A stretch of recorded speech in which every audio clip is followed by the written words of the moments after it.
Jerusalem, which is about 4,000 years old, we don't get overly excited by 500-year-old anything. The most exciting discovery really goes back more than a decade, but up until 150 years ago, everyone was looking for Jerusalem in the wrong place. When people think of lost cities, they may think of Atlantis, but no one really knows where it is. But there's a more famous lost city, and that's the lost city of Jerusalem. Because up until about 150 years ago, when people thought of where is the original biblical city of Jerusalem, everyone thought it was the Old City, surrounded by the iconic Old City walls. Now, the Old City walls, they're about 500 years old. And when Queen Victoria of England, she wants to discover the treasures of the Bible, like the Ark of the Covenant, and she sends a man by the name of Captain Charles Warren to Jerusalem to find those treasures.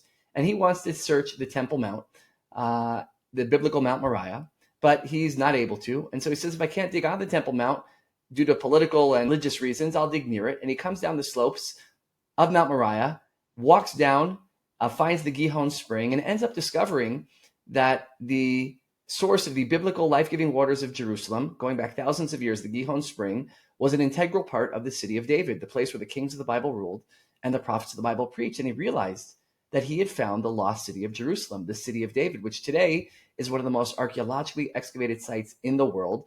And in recent times, going back to 2004, the discovery of the Pool of Siloam, with deep significance to Christians and Jews alike, the discovery in 2005 of what could have been King David's palace, the discovery of inscriptions and seals that allow a person to, on the one hand, open the Bible, on the other hand, see what's being unearthed, being pulled out of the ground, and see that so much of Jerusalem's biblical heritage is not simply a matter of faith, but a matter of fact, that the people who march through the pages of the Bible are people who can be affirmed, archaeologically speaking. Some of the most significant events that happened in Jerusalem in the Bible are things that have been affirmed, archaeologically speaking.